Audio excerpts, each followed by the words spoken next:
Surat Yudas pasal 1, hari Senin tanggal 27 Juli 2026.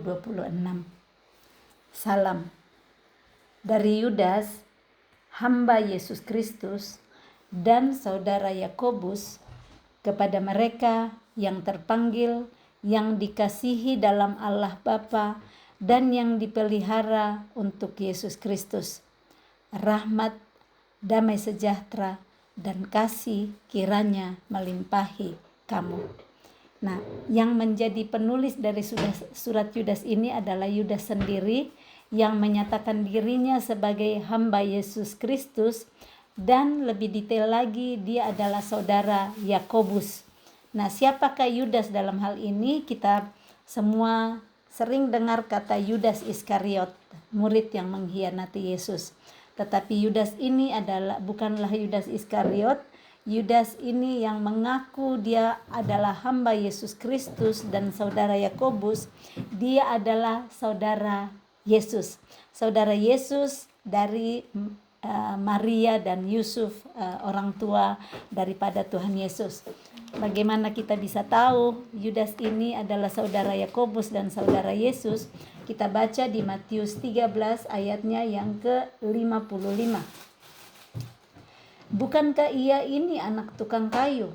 Bukankah ibunya bernama Maria dan saudara-saudaranya Yakobus, Yusuf, Simon, dan Yudas? Dan bukankah saudara-saudaranya perempuan semuanya ada bersama kita? Jadi dari mana diperolehnya semuanya itu? Jadi saudara-saudara Yesus, setelah Yesus lahir, Maria dan Yusuf sebagai suami istri melanjutkan hidup sebagai suami istri, melakukan hubungan sebagai suami istri, dan lahirlah Yakobus, Yusuf, Simon, dan Yudas. Dan ada saudara-saudara Yesus yang perempuan tapi tidak disebutkan namanya di sini. Tetapi Yudas ini kalau dilihat dari urutannya, dia adalah yang terakhir sebagai anak laki-laki. Nah, Yesus yang pertama kan, Yesus anak yang pertama. Setelah lahir baru ada Yakobus. Siapakah Yakobus? Kita udah baca tulisannya sebelumnya. Yakobus di surat Yakobus yang dia tulis itu, dia adalah saudara Tuhan Yesus juga. Nah, jadi ada dua saudara Tuhan Yesus yang menuliskan kitab di Perjanjian Baru. Nah, kalau kita lihat Yakobus, dia menuliskan juga salam dari Yakobus, hamba Allah dan Tuhan Yesus Kristus. Nah, Yudas juga mengatakan hamba Yesus Kristus dan saudara Yakobus. Yakobus tidak tulis di sini kalau waktu dia tulis Yakobus kalau dia adalah saudara Yudas. Tetapi Yudas menuliskan bahwa dia adalah hamba Yesus Kristus dan saudara Yakobus. Yudas dan Yakobus keduanya tidak menuliskan saya saudara Yesus. Nah, Yesus kan terkenal dia yang menjadi guru, sangat dihargai di masyarakat, tetapi mereka tidak pakai nama Yesus untuk mengangkat-ngangkat diri mereka.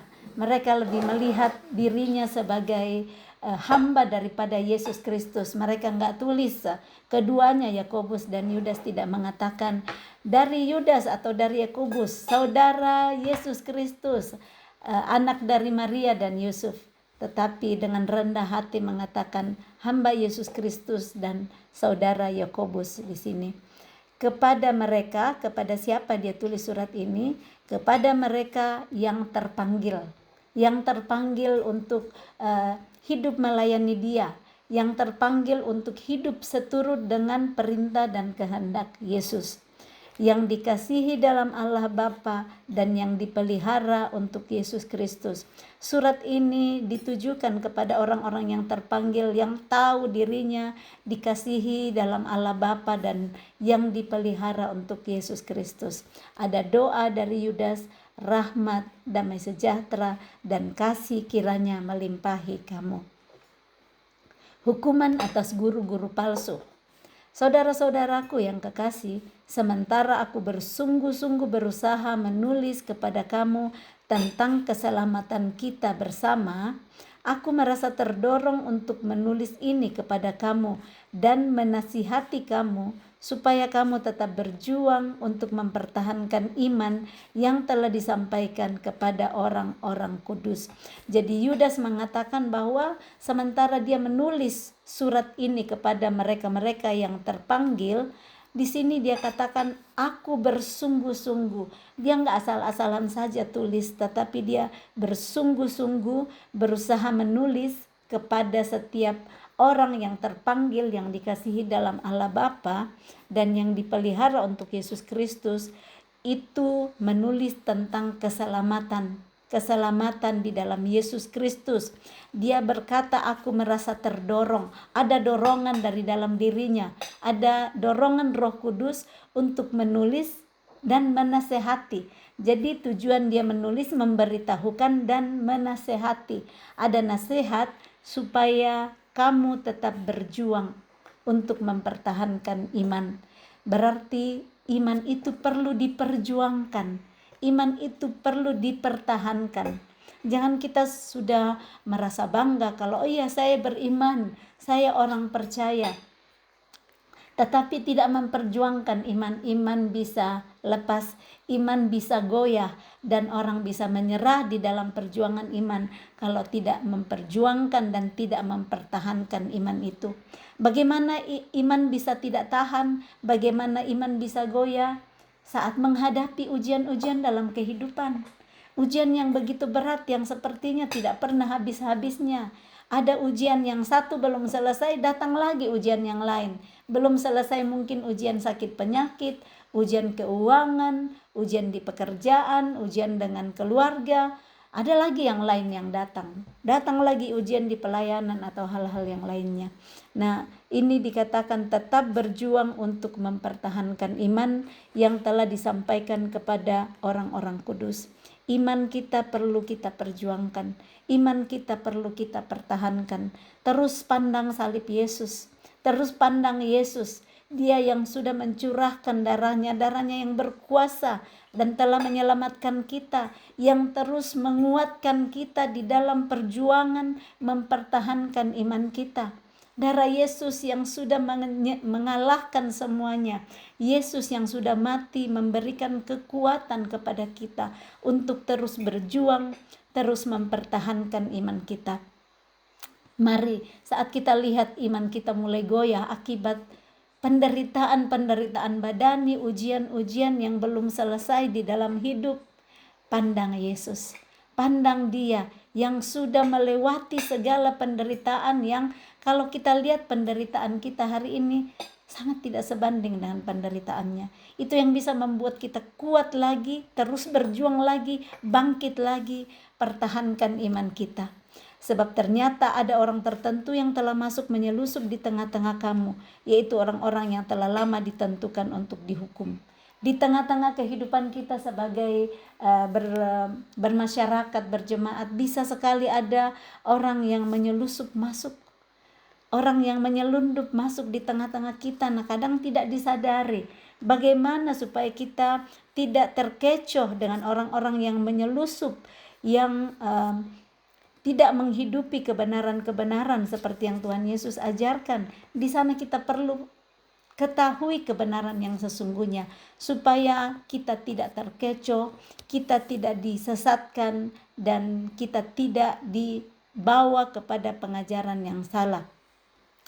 Mereka adalah orang-orang yang fasik yang menyalahgunakan kasih karunia Allah kita untuk melampiaskan hawa nafsu mereka dan yang menyangkal satu-satunya penguasa dan Tuhan kita Yesus Kristus.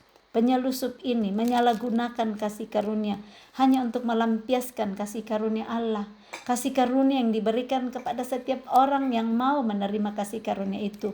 Karena Yesus datang bukan cuma untuk 1-2 orang saja, tetapi Yesus datang menyerahkan nyawanya untuk seluruh dunia. Nah, siapa yang mau percaya, siapa yang telah mau menerima Dia, dialah yang akan diselamatkan. Tetapi kalau menyalahgunakan kasih karunia, melihat sebagai tidak berharga apa yang Tuhan Yesus sudah lakukan, hanya melampiaskan hawa nafsu dan keinginan mereka, menyangkal satu-satunya penguasa dan Tuhan kita Yesus Kristus. Mari kita mengaku dengan lidah kita, Yesus adalah satu-satunya penguasa. Yesus adalah Tuhan kita yang sudah mati untuk menyelamatkan kita dari segala dosa-dosa dan kesalahan kita. Ayat 5. Tetapi sekalipun kamu telah mengetahui semuanya itu dan tidak meragukannya lagi, aku ingin mengingatkan kamu bahwa memang Tuhan menyelamatkan umatnya dari Mesir, namun sekali lagi membinasakan mereka yang tidak percaya. Yudas mengatakan, sekalipun kamu udah mengetahui semuanya, udah tahu kisah semuanya tentang Yesus, dan saya percaya tidak meragukan lagi, tetapi aku ingin mengingatkan kamu. Yudas mau mengingatkan lagi supaya semua tetap pegang kebenaran-kebenaran yang sudah diketahui dan yang sudah tidak diragukan lagi, supaya tidak ada penyesatan-penyesatan, supaya tidak ada yang datang mengajari dengan hal-hal yang salah dan bisa goyah dengan kebenaran yang sudah dipegang. Tuhan berkata, Tuhan yang sudah menyelamatkan umatnya dari tanah Mesir. Memang sangat pernah ada kejadian itu, dan dengan iman kita mempercayainya. Kita tidak melihat, kita tidak ada di mana Tuhan menyelamatkan umatnya dari tanah Mesir, tetapi kita mempercayai dengan iman karena kita membaca semua tulisan-tulisan yang diilhamkan Allah tentang Tuhan yang menyelamatkan mereka dari tanah Mesir. Namun ada juga di sini yang Yudas mau ingatkan bahwa sekali lagi membinasakan mereka yang tidak percaya. Tuhan membinasakan orang-orang yang tidak percaya selama 40 tahun di dalam perjalanan di padang gurun. Ketidakpercayaan membuat mereka binasa. Hanya 2 orang yang keluar dari tanah Mesir yang sampai ke tanah perjanjian karena mereka percaya. Maukah kita percaya hari ini untuk mendapatkan janji Tuhan? Atau kita tidak percaya, kita sudah lihat bukti dan saksi-saksi kehidupan di masa Tuhan 2000 tahun yang lalu yang sudah lewat, membinasakan mereka yang tidak percaya. Pasti kita tidak mau binasa. Mari kita percaya kebenaran-kebenaran firman-Nya. Ayat 6, dan bahwa Ia menahan malaikat-malaikat yang tidak taat pada batas-batas kekuasaan mereka, tetapi yang meninggalkan tempat kediaman mereka dengan belenggu abadi di dalam dunia kekelaman sampai penghakiman pada hari besar. Sama seperti Sodom dan Gomora dan kota-kota sekitarnya yang dengan cara yang sama melakukan percabulan dan mengejar kepuasan-kepuasan yang tak wajar, telah menanggung siksaan api kekal sebagai peringatan kepada semua orang. Sodom dan Gomora, kita ingat kisah Lot yang mana dikunjungi oleh malaikat, dan ada orang-orang laki-laki dari kota itu datang menggedor rumah Lot untuk suruh keluar tamunya untuk mereka tiduri. Ini kebejatan yang terjadi di zaman Sodom dan Gomora, dan di sini dikatakan bagaimana cara yang mereka lakukan, bercabul, mengejar kepuasan-kepuasan yang tak wajar, itu nantinya menerima dan menanggung siksaan api kekal. Kita lihat bagaimana Sodom dan Gomora dihancurkan, api belerang dari langit, dan Tuhan menyelamatkan Lot, istri dan anak-anaknya, tetapi istri Lot tidak taat. Dia masih mengingat-ingat harta-hartanya, kehidupannya di Sodom dan Gomora, sehingga dia tidak taat mendengar perintah Tuhan untuk tidak berbalik, dan dia tinggal sebagai tiang garam. Ini diingatkan kepada kita hari ini untuk tidak hanya mengikuti semua nafsu-nafsu yang tidak wajar, tetapi kita ikut dan taat kepada apa perintah Tuhan. Hidup kudus, kuduslah kamu sebab aku kudus, kata Tuhan. Ayat 8, namun demikian orang-orang yang bermimpi-mimpian ini juga mencemarkan tubuh mereka dan menghina kekuasaan Allah serta menghujat semua yang mulia di surga. Tetapi penghulu malaikat Mikael ketika dalam suatu perselisihan bertengkar dengan iblis mengenai mayat Musa, tidak berani menghakimi iblis itu dengan kata-kata hujatan, tetapi berkata, kiranya Tuhan menghardik engkau. Akan tetapi mereka menghujat segala sesuatu yang tidak mereka ketahui, dan justru apa yang mereka ketahui dengan nalurinya seperti binatang yang tidak berakal. Itulah yang mengakibatkan kebinasaan mereka. Mari naluri yang tidak berakal, yang tidak tunduk kepada kebenaran-kebenaran Tuhan, naluri seperti binatang, kita tinggalkan supaya kita tidak masuk di dalam kebinasaan. Ayat 11, celakalah mereka karena mereka mengikuti jalan yang ditempuh Kain. Dan karena mereka oleh sebab upah menceburkan diri ke dalam kesesatan Bileam, dan mereka binasa karena kedurhakaan seperti Korah. Ada kata celakalah mereka di ayat 11. Celaka seperti apa? Ada 3 nama yang disebutkan oleh Yudas: Kain, Bileam, dan Korah. Bagaimana ketiga orang ini, Kain oleh sebab upah menceburkan diri ke dalam kebinasaan Bileam. Bileam bagaimana Bileam itu tamak, loba, mau dapat banyak sekali upah, dan akhirnya dia juga binasa. Dan yang durhaka seperti Korah yang tidak taat kepada pemimpin. Bagaimana dia sombong, mengatakan bukan cuma Musa yang bisa dipilih Tuhan, bukan cuma Harun.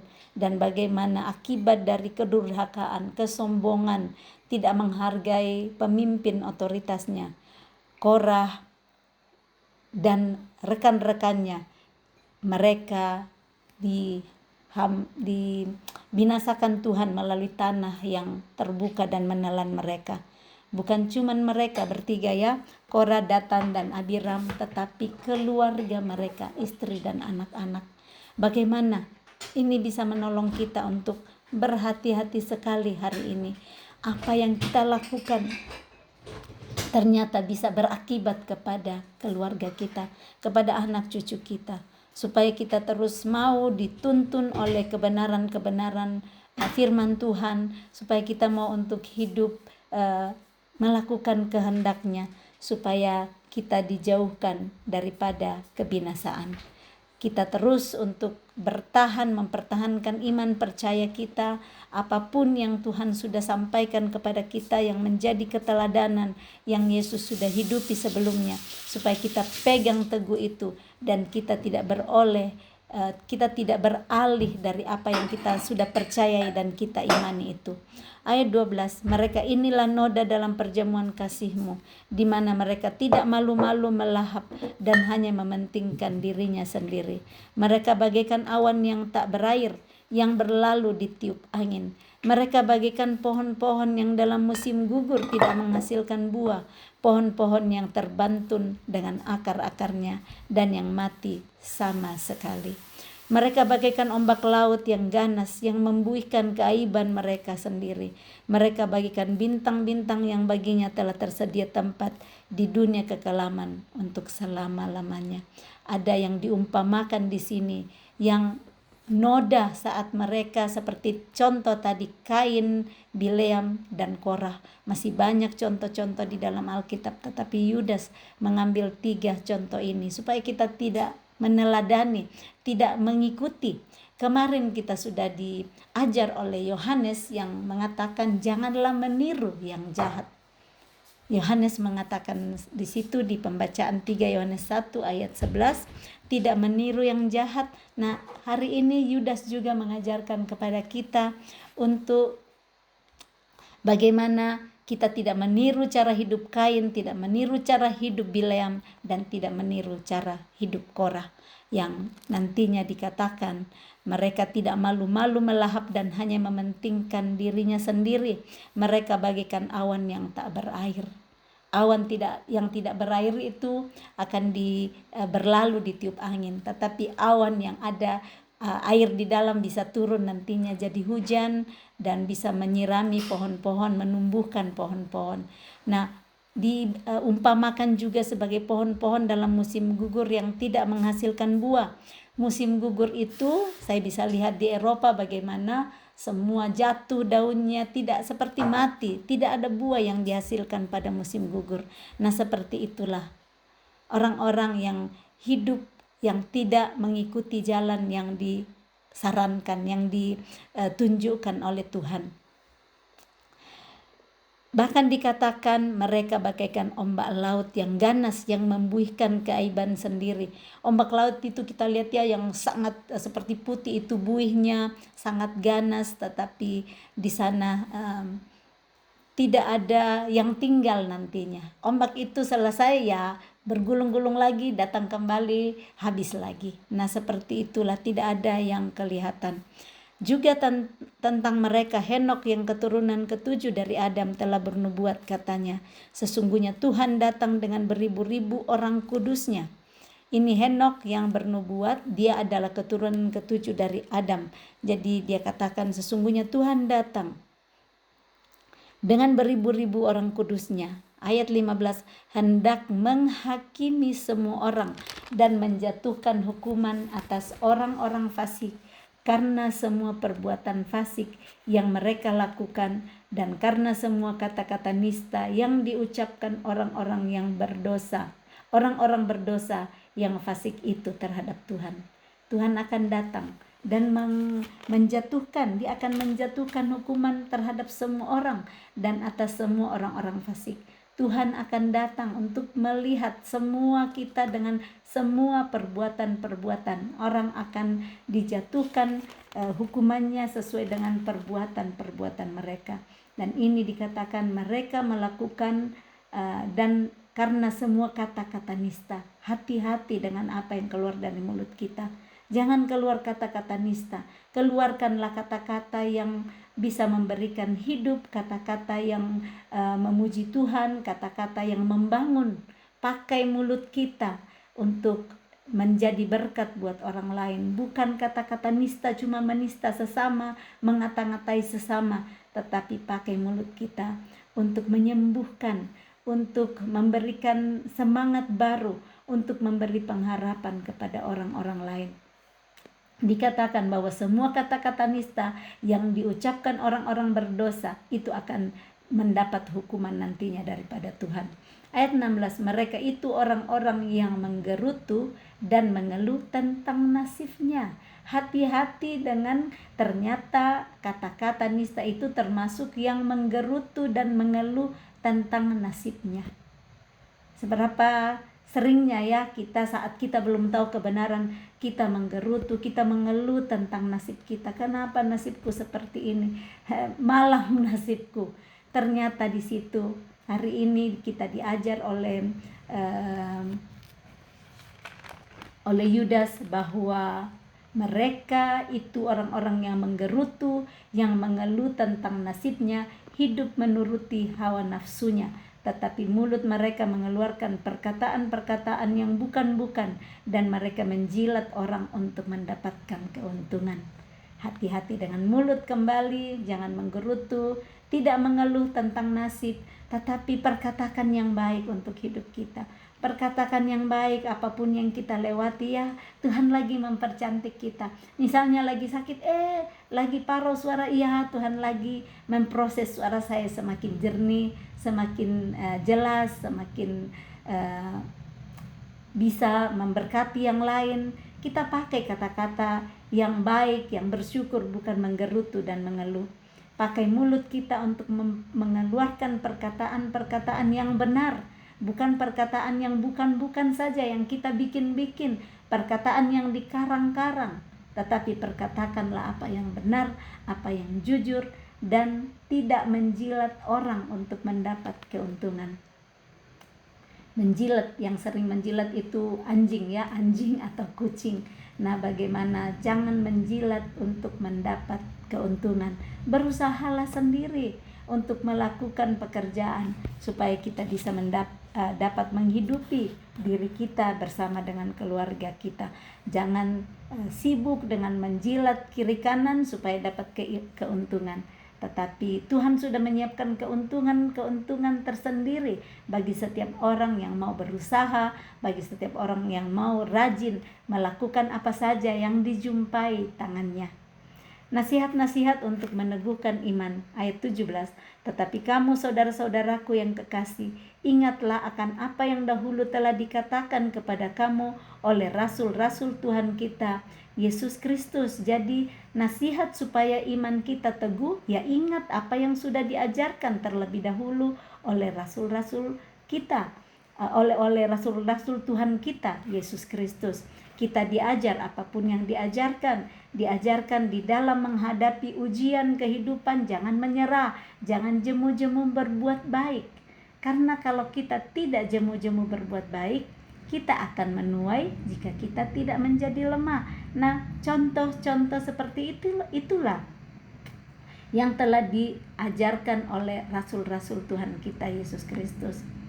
Nah, kadang kita menjadi jemu untuk berbuat baik. Kenapa? Kita udah berbuat baik, tetapi sepertinya nggak ada balasan yang baik juga. Masih terus saja jahat orang sama kita. Tetapi saat kita ingat kata di sini tadi, ingatlah akan apa yang dahulu telah dikatakan kepada kamu oleh rasul-rasul.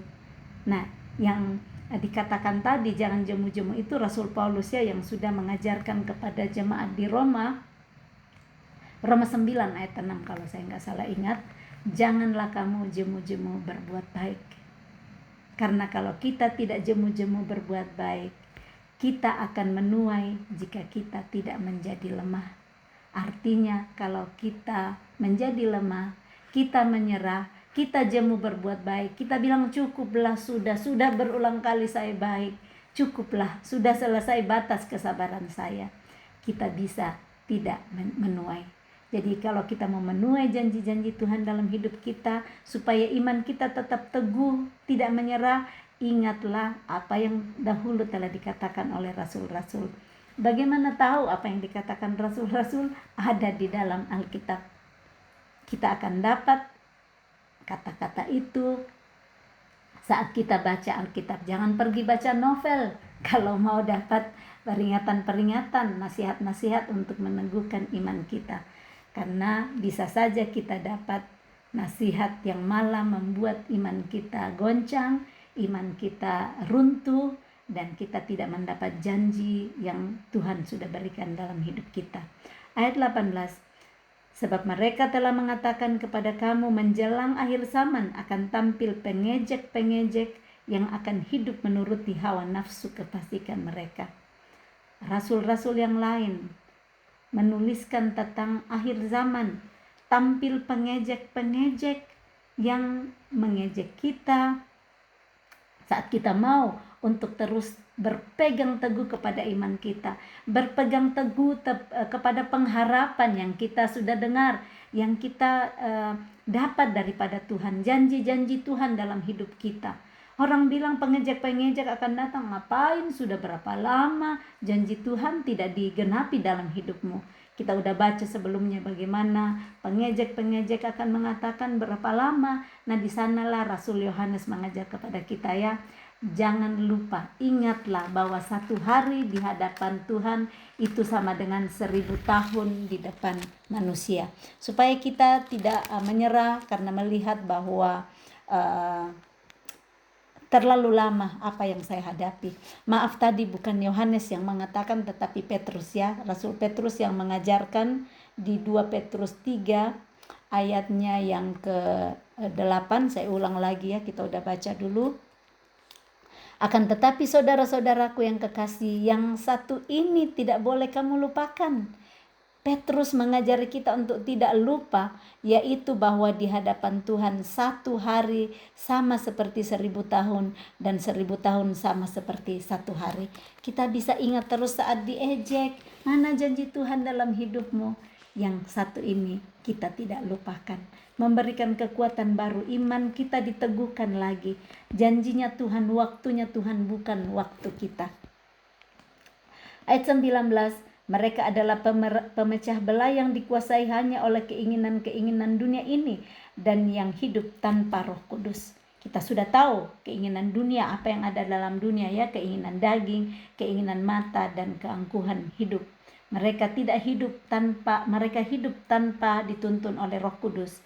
Akan tetapi kamu saudara-saudaraku yang kekasih, bangunlah dirimu sendiri di atas dasar imanmu yang paling suci dan berdoalah dalam Roh Kudus. Kita yang harus membangun diri kita sendiri di atas dasar iman yang paling suci. Bukan orang lain yang bangunkan iman kita, tetapi kita sendiri yang harus membangun iman kita. Dibangun di atas dasar apa? Iman yang paling suci, yang tulus, yang murni. Dan berdoalah dalam Roh Kudus. Saat kita berdoa meminta tuntunan Roh Kudus, Dia akan arahkan kita kepada iman yang paling suci, kepada ketulusan, kepada kemurnian. Peliharalah dirimu demikian dalam kasih. Kita perlu memelihara diri kita. Dan bagaimana cara memelihara diri yang Tuhan mau? Adalah kita pelihara diri kita dalam kasih Allah, sambil menantikan rahmat Tuhan kita Yesus Kristus untuk hidup yang kekal. Mari terus setiap hari kita pelihara diri kita masing-masing.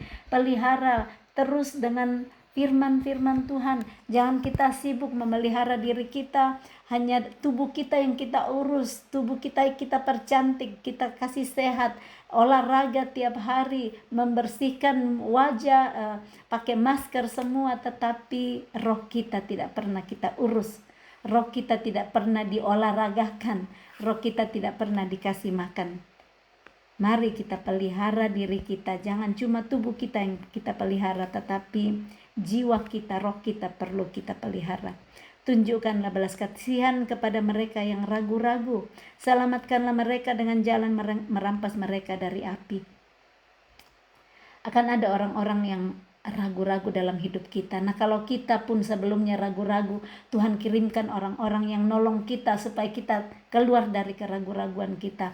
Nah, mari kita juga menunjukkan belas kasihan kepada orang-orang di sekitar kita yang ragu-ragu. Jangan malah marah dan jengkel sama mereka. Ini orang ragu-ragu terus, udah dikasih tahu sudah berapa lama, tapi mereka tetap tinggal dalam keraguan-raguan. Kata Yudas, tunjukkanlah belas kasihan kepada orang-orang yang seperti ini, orang-orang yang ragu-ragu. Selamatkanlah mereka dengan jalan merampas mereka dari api. Rampas orang yang ragu-ragu ada di dalam api. Rampas terus, kasih belas kasihan, kasihi terus menerus. Tinggal di dalam kasih Allah. Saat kita tinggal di dalam kasih Allah, maka kasih itu yang akan menolong kita untuk tetap sabar menghadapi orang-orang di dalam hidup kita yang ragu-ragu, yang panas dingin, enggak tinggal setia dan tekun. Tuhan akan kasih kita belas kasihan yang daripadanya supaya kita bisa rampas dari api.